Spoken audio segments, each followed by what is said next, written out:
Now, I'm with the Northwest Area Foundation, and I came here tonight to tell you that we're offering a challenge out to all of you.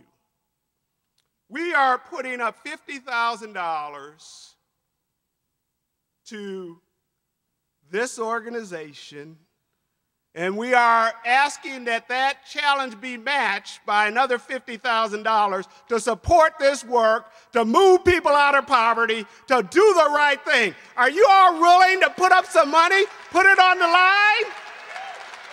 Put it on the line? Because we believe in this, and we believe in you, and we believe that it's a coalition of Republicans and Democrats and independents and people all across this state that will pull together and realize that we all do better when we all do better. Thank you very much.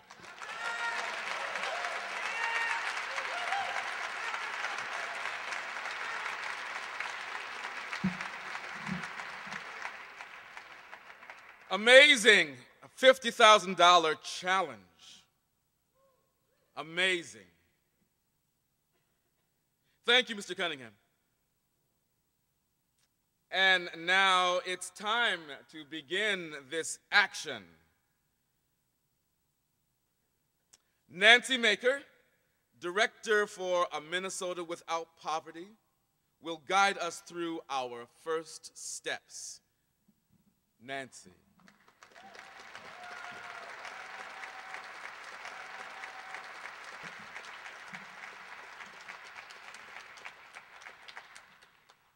That last piece of news, we didn't know that until this evening.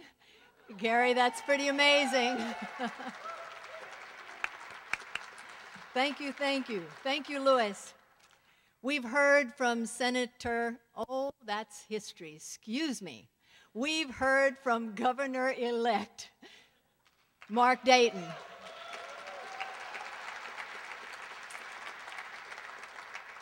We've seen some sobering statistics about poverty, and there's a story of a person behind every statistic. Remember that. We've heard the challenge and the hope from our keynote speaker, Gary Cunningham. Now it's our time to speak and to act. Our call to action takes 3 parts this evening: 2 legislative actions and 1 artistic expression. They go together. First, to lead us in the state legislative action is Deborah Schlick. Deborah, would you please come to the stage? Deborah is the Executive Director of Affirmative Options Coalition. Deborah will lead us in the state legislative action. Second, to lead us in the federal legislative action is Melissa Boteach. Melissa, would you come to the stage? Melissa, who came here from Washington, D.C. today to be with us at this gathering, is the manager of the Half in 10 campaign, the movement to cut U.S. poverty in half by 2020. We've heard that year before, haven't we? Deborah and Melissa.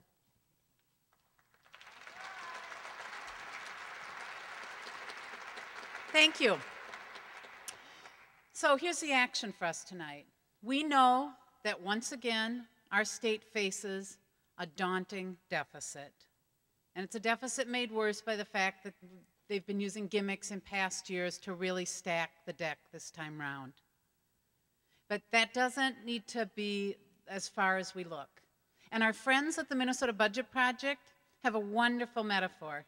They're asking policymakers to look at this deficit with bifocals, to look at the short term, to make immediate budget decisions, but to make sure as they look close up at those immediate decisions that they're remembering there are residents in this state still struggling in a very weak economy.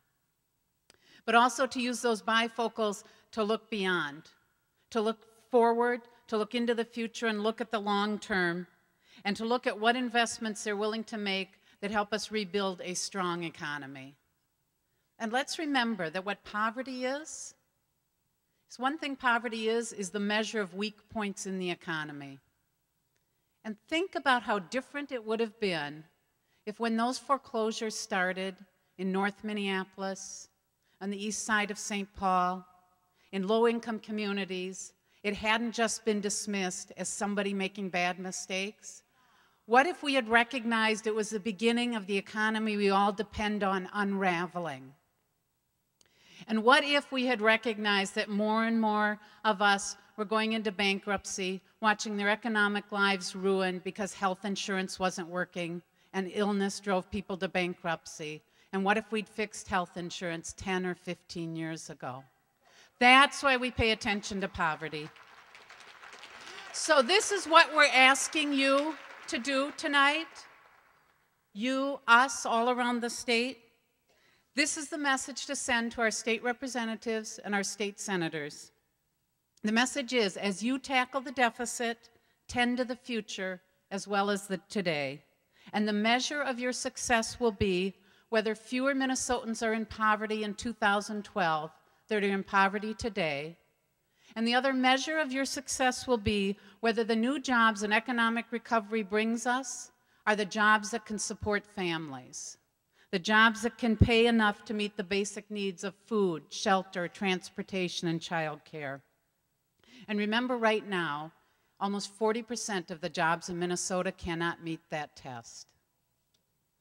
So at your tables or at your website, when you look at the papers in your packets or the materials on the website, write your legislators a letter or send them an email. Tell him or her that you will be using the number of Minnesotans in poverty, as well as the proportion of new jobs that pay family-supporting wages as a measure of their job performance. Tell them this in your own words, a sentence or two about why it's so important to you. That's the most important message they can hear from us today. Thank you. Thank you so much for having me in from DC today. I really appreciate the opportunity to speak with you all. Deborah's right. We just released a study at Half and 10 that shows that child poverty alone is costing our economy upwards of $500 billion a year in increased healthcare cost, in less productivity, and in increased criminal justice expenditures. And we know, we've seen in the past that we can cut poverty in half. We've done it before. Poverty fell by over 40% between 1964 and 1973. So we know this goal is not unattainable. It's a matter of building the political and the public will to achieve it. What I want to do is take maybe 1 minute and tell you a little bit about Half and 10, and then give you information both on a timely action opportunity that Congress is considering right now as we're speaking, and talk a little bit about what to expect in the new Congress and how we can communicate with our members of Congress about what we expect in the new 112th legislative session. So first, Half and 10 is a national campaign.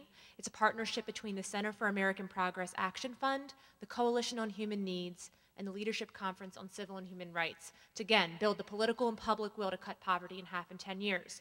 And we do that by partnering with organizations such as the Minnesota to End Poverty, Affirmative Options, and Joint Religious Legislative Coalition here in Minnesota, and with other grassroots organizations across the country. So in addition to building the political and public will, we want to expand the constituency for taking action, and also to show our leaders that we're holding them accountable, as Deborah said. That's critical, that every year when that data come out, that we're judging them upon whether it's gone down or gone up, and the policy solutions they're advancing to make sure the numbers are going the right way. So I mean, right now, this is what we're working on. This is what's at stake. The lame duck session in Congress is a little bit more crowded, I think, than we all expected. But right now, there is a tax deal where we're looking at the possibility of extending the earned income tax credit, child tax credit reforms that were made last year that have kept millions out of poverty and helped low-wage working families make ends meet. We're looking at a 13-year extension of unemployment insurance. This is a program that kept 3.3 million people out of poverty last year.